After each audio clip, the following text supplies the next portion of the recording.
50s and 60s into the 70s over the last week. Today we're going to turn around and go into the future.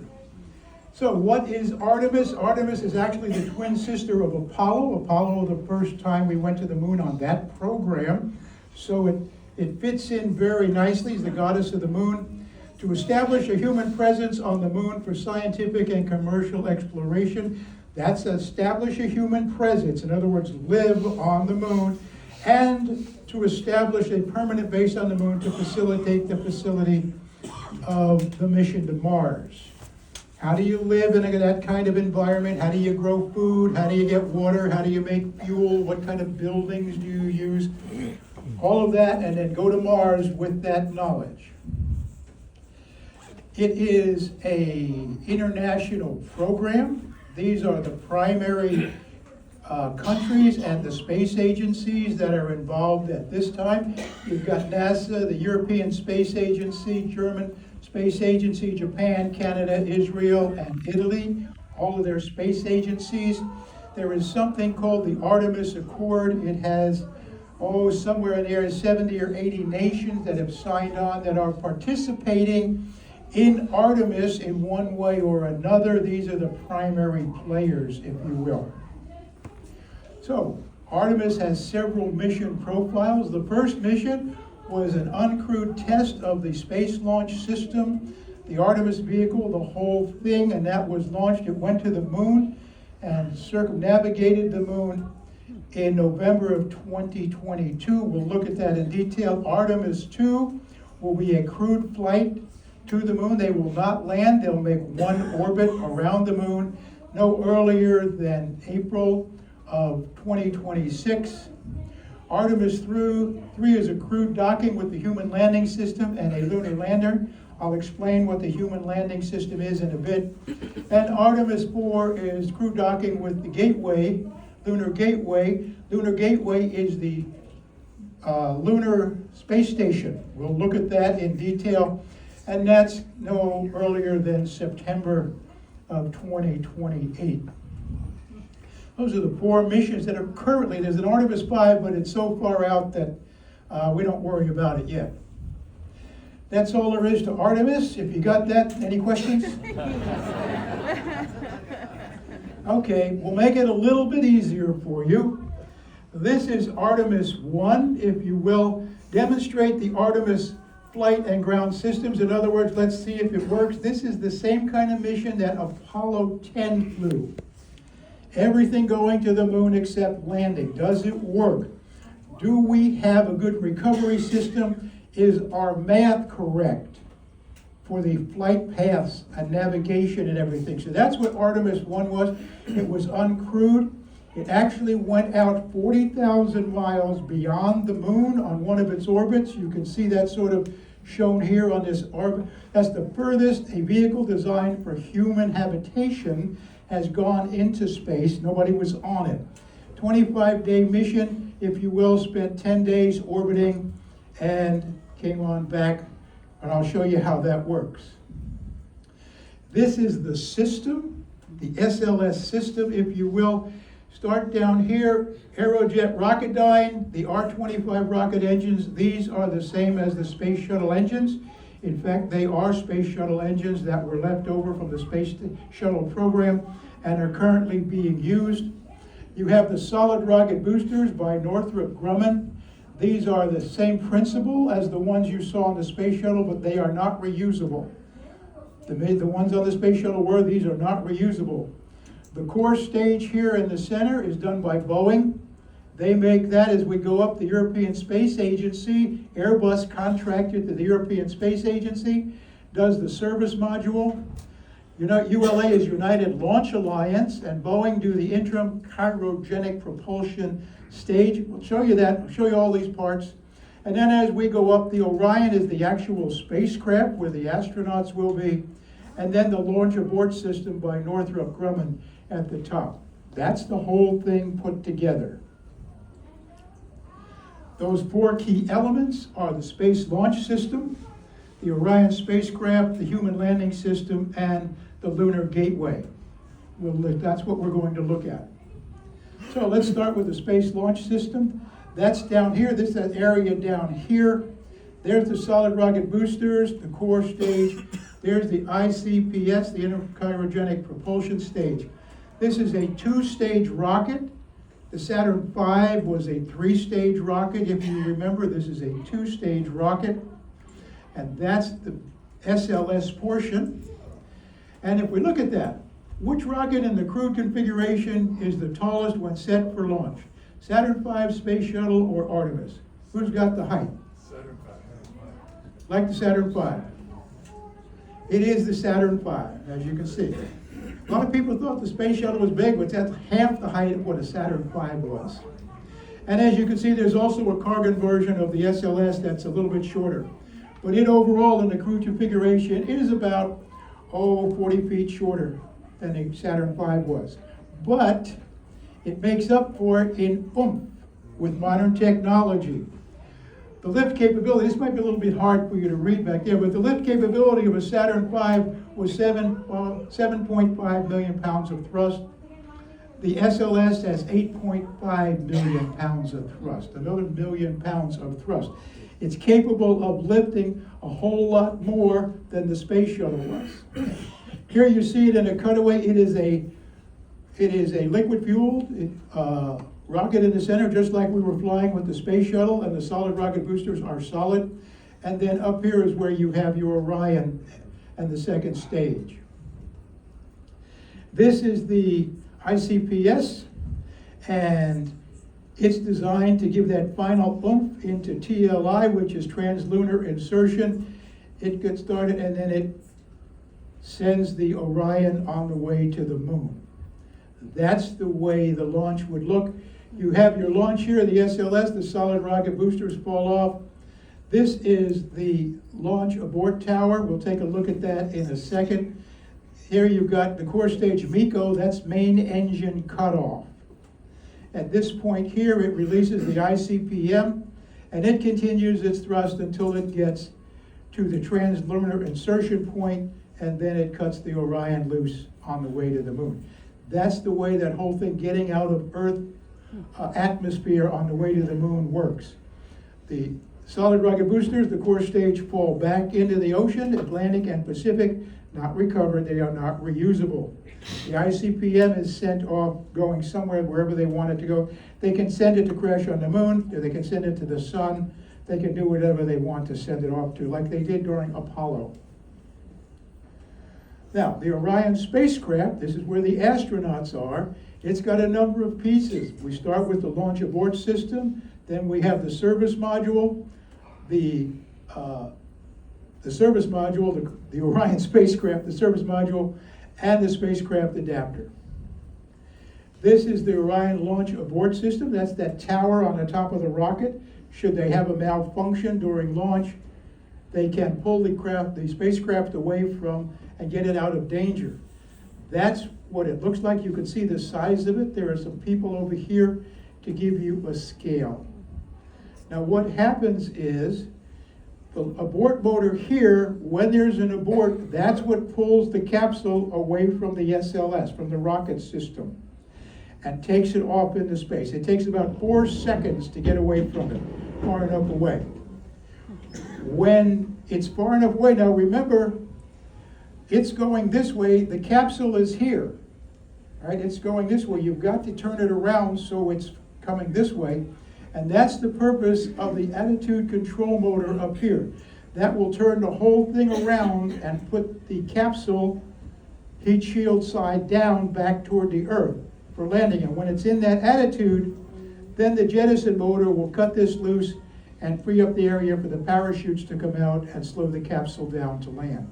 That's how it works. And again, that's the size of it. Pretty big. Okay, we take a look at the crew module. This is the meat and potatoes of the whole thing. Here you see it in a cutaway, and that's where it is in the actual system. In a comparison with the Apollo and the Orion, the Apollo was a 3-person capsule. The Orion can take 4 people to the moon. It can take 6 people if it's going to low Earth orbit, like to the International Space Station.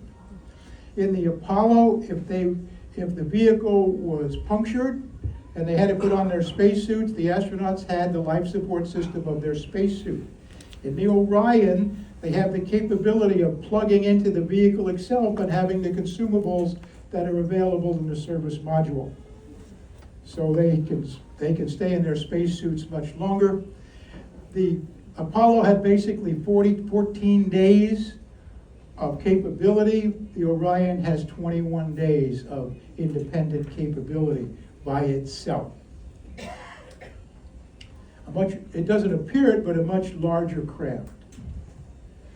This is it being put together. They use heat shields on the sides, a heat shield on the bottom. Excuse me, they use heat tiles on the side, and you can see it being built up. Same as was used on the space shuttle bottom during re-entry to dissipate heat. Some modernization, if you will. The Apollo capsule had 500 controls and displays. The space shuttle had 9 displays and 1,200 controls. The Dragon, the SpaceX Dragon, went down to 3 touchscreens and 67 controls.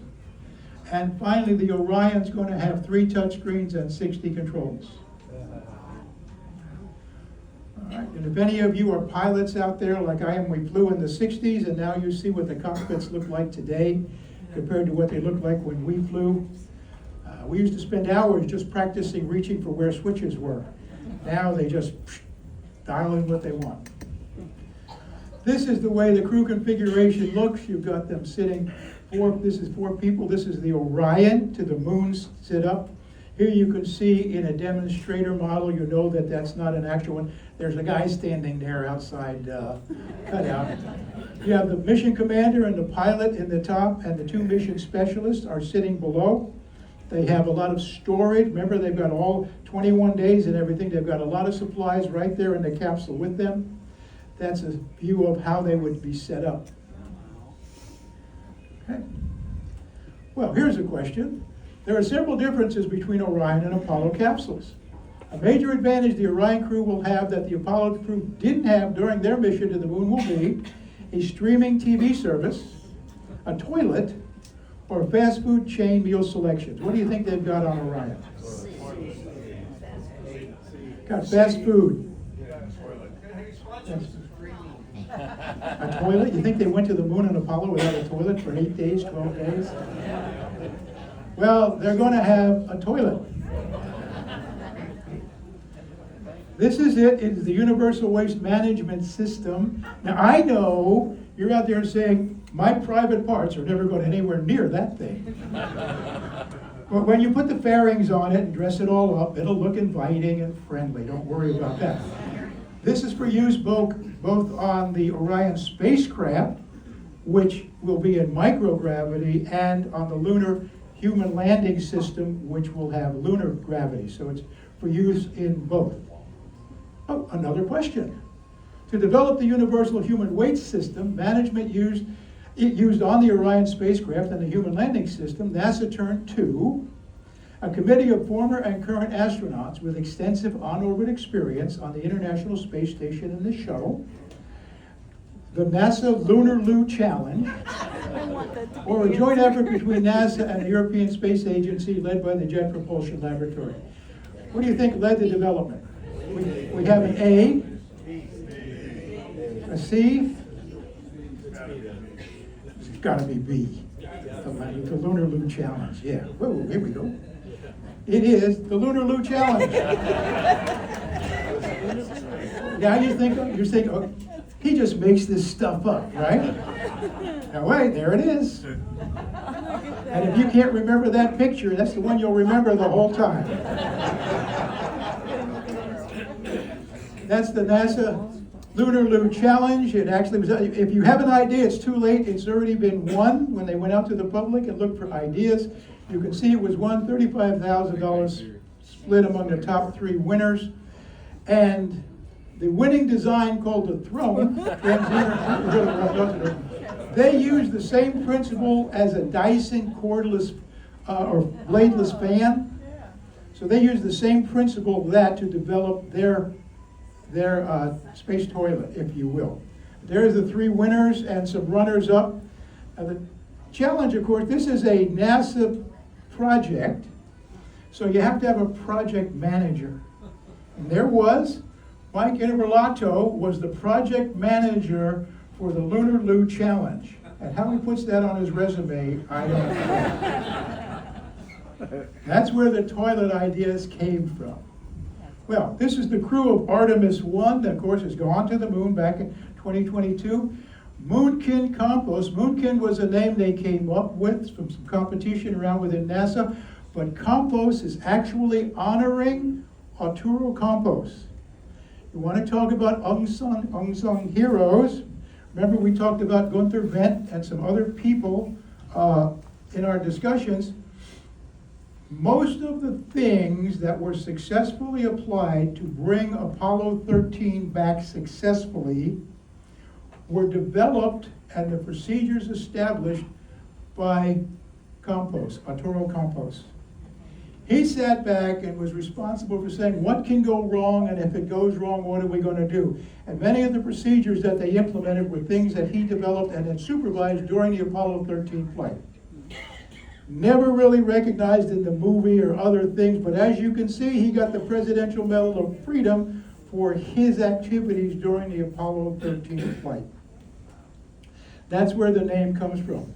Moonkin was instrumented, a mannequin. He was instrumented for heat, radiation, gravity, how much gravity, G-forces, all of those kind of things that humans would be experiencing. He wasn't alone. There were 2 more in the mission specialist positions, and they were also instrumented for radiation, heat, vibration, acceleration forces, deceleration forces.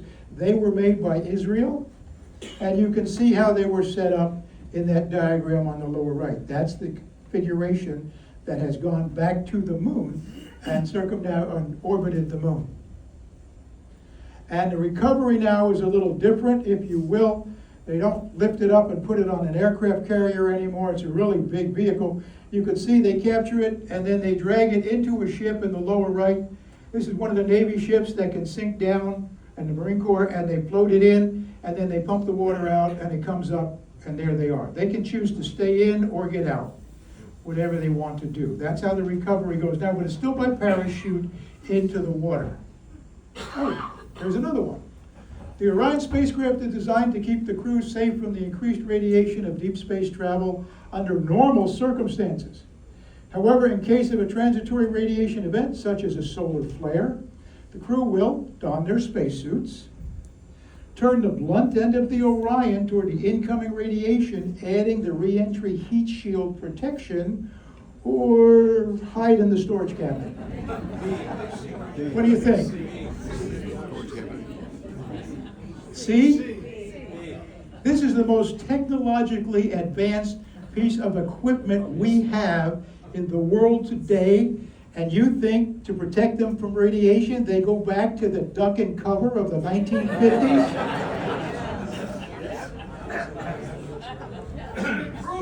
See, now I might have fooled you on this one, because the answer is the storage cabinet. What they have is remember I said they had a lot of storage in there. So if they have a radiation event, they take all this stuff out of the storage cabinet. The walls of the storage cabinet are reinforced. You can't protect the whole vehicle, it's too heavy, too much weight. But this area, there's the 4-person crew, this is a demonstration. You can see all that stuff around the outside, that's the stuff they've taken out. There's 2 crew members here, they're going to get in. Notice there's blue and gray shirt, they get in and go all the way forward. Then there's blue and gray shirt, they get in. Then they pull those bags back over their head, and that's where they stay until the radiation event passes. And they've got some consumables down there depending upon how long they have to stay. The toilet's not in there. All right, so that's how they get protected from an increased transitory radiation event. Well, now we're down to the spacecraft service module. This is the service module here on the back of the spacecraft. That's where their power is. Their 4 solar panels, if you will. This is their engine there. When that rocket fires, those solar panels actually fold forward. So they're away from the rocket blast when they're firing the rocket. These are the different parts of it. We have the structure in the upper right, and then the thermal control system, which controls the cooling in the vehicle and in the service module. We have the avionics, the brains of the whole system, the solar arrays, which is the power, the consumables. This is where they've got their air, their water, all of their consumables that they need, and then they got the fuel that they use for their rocket engine and their propulsion system. That's what's in the service module. This is what the structure looks like before it's built, and this is what it looks like when it's built up. That's sitting on a raised platform because there's a big rocket motor sticking down beneath it. So it's sitting up on a raised platform with a hole in it. But that's what it looks like before the fairings are put on and it goes into the stack to be stacked with the vehicle. And there it is. And you can see there's 3 clamps. You can see it right there. There's another one up there. When it's time to release, those clamps open up. The vehicle continues to deorbit, and the service module burns up as it re-enters. The next portion is the spacecraft adapter. That's it there. It's to connect the SLS upper stages with the lower stages of the Orion, if you will, with the lower stages of the SLS. It protects it from all the gases and vibration during liftoff and travel, and also it contains the secondary payloads called CubeSats.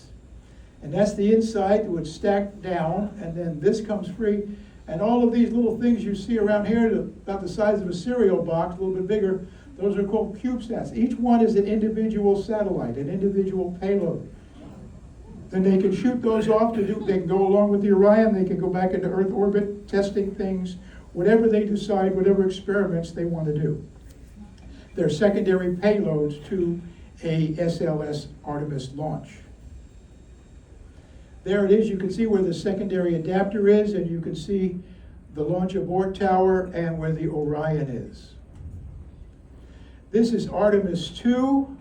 You already know what goes on down here because we looked at that. When it gets into translunar insertion, it goes up, but they're going to do one orbit around the moon out at about 4,000 miles and then come back, about a 10-day mission.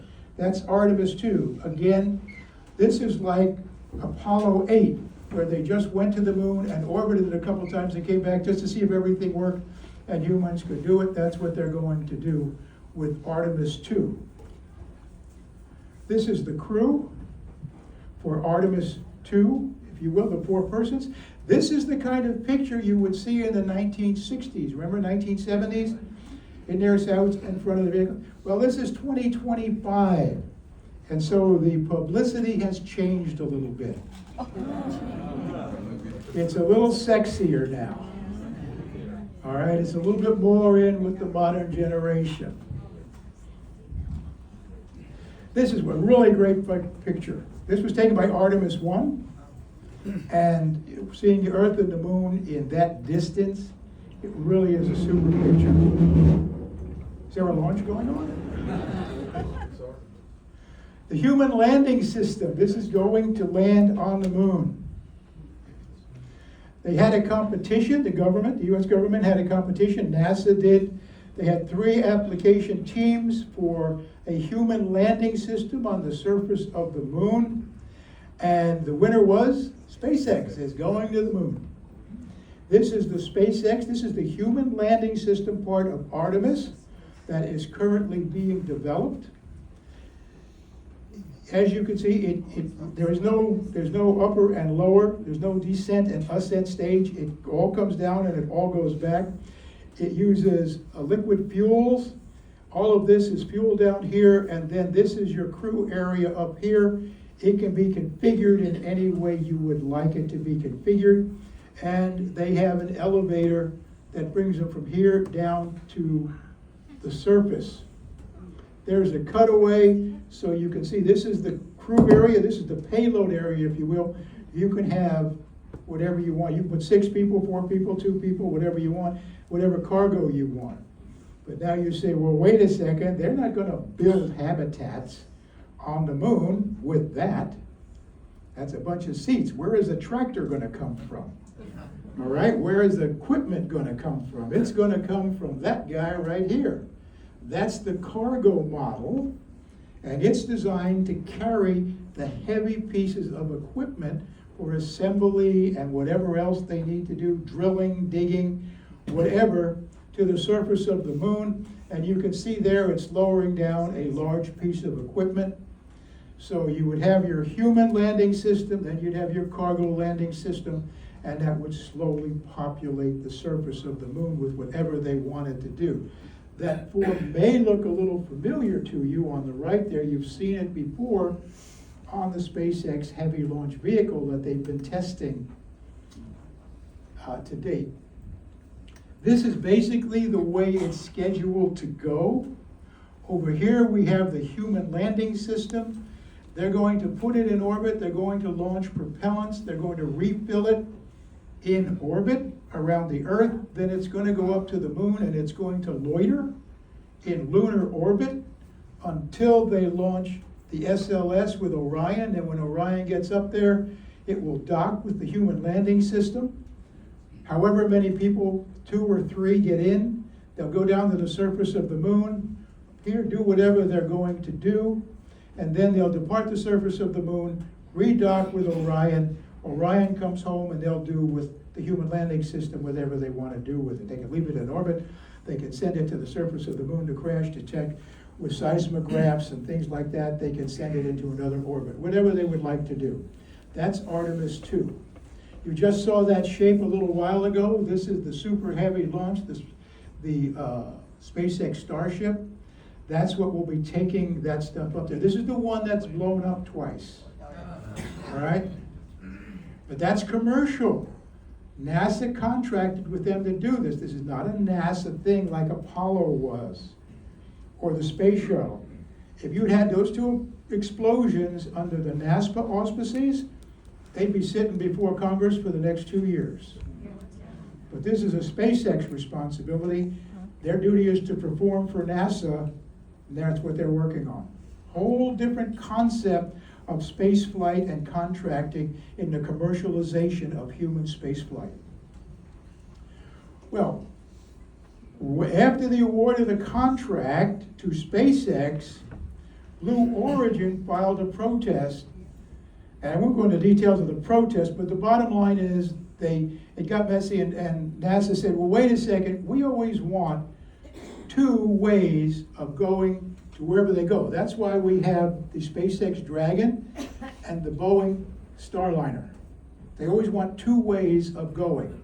And they said, well, we'll let Blue Origin build the second human lander for the moon. So we have 2 ways, not just one. And so they have a contract now to develop their human landing system for the moon along with the SpaceX human landing system.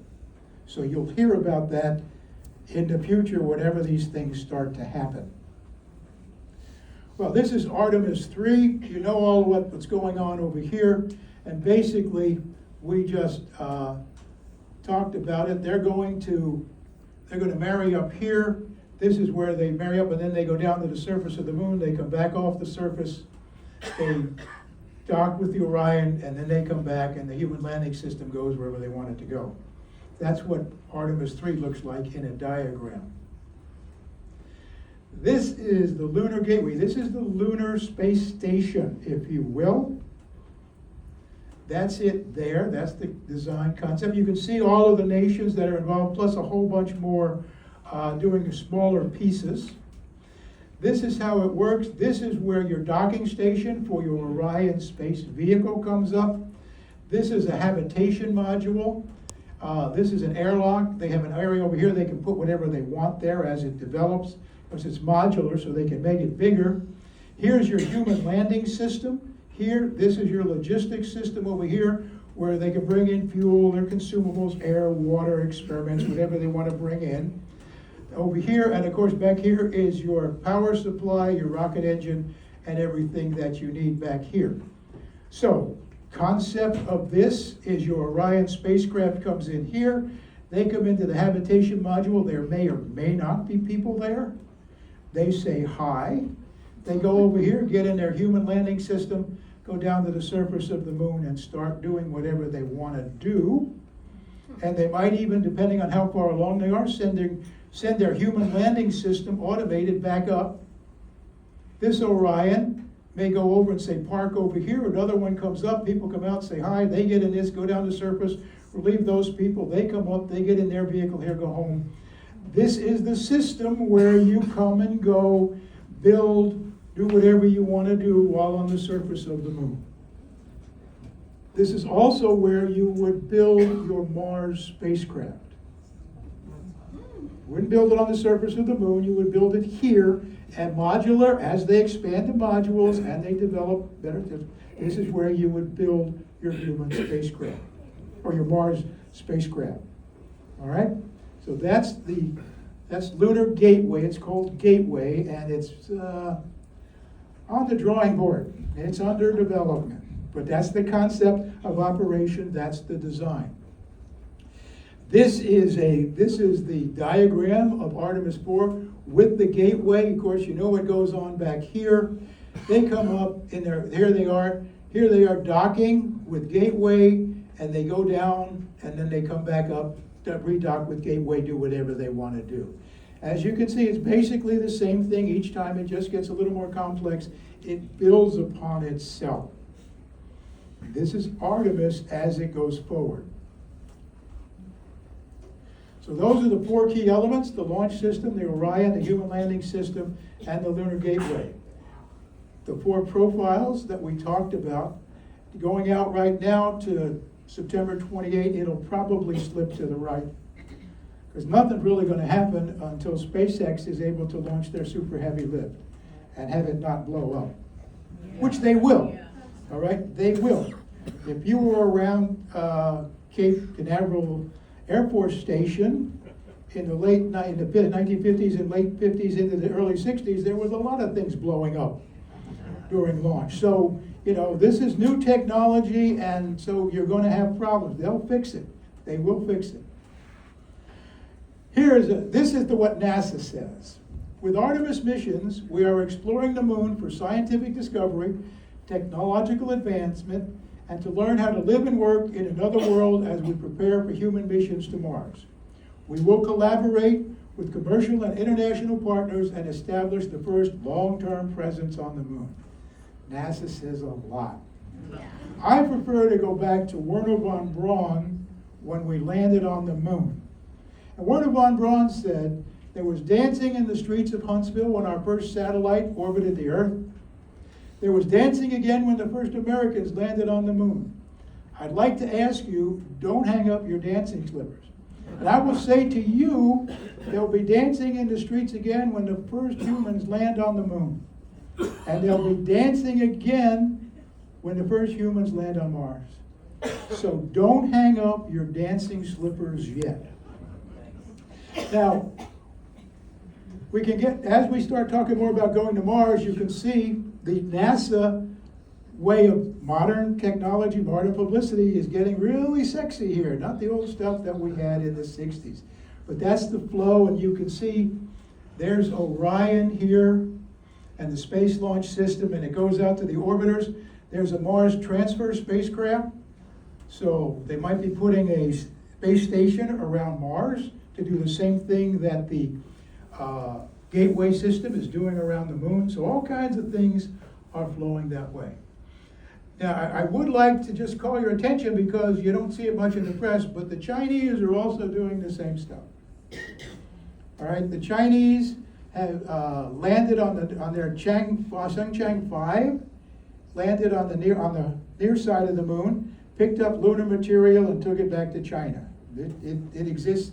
There are 6, the Changchang 6 landed on the far side of the moon, picked up material and flew it back to China. So there is lunar material in China for that. They have brought that back robotically. They have a GPS network that was completed in 2022, I believe. They have a space station, a large space station currently orbiting. It's their second space station, the first one deorbited, but they have completed their second one. They have obviously flown astronauts. Their first astronaut flew, I think, in 2003. So they call them technonauts. That's, we have cosmonauts, astronauts, technonauts. And so China is coming along in the race to the moon. They want to go to the south pole of the moon, just as Artemis does, because that's where they think the water is. And with the water, you can start doing all kinds of things. So there's a lot of things happening with the moon and on Earth with various countries. If you're interested in that, you might want to read up on it.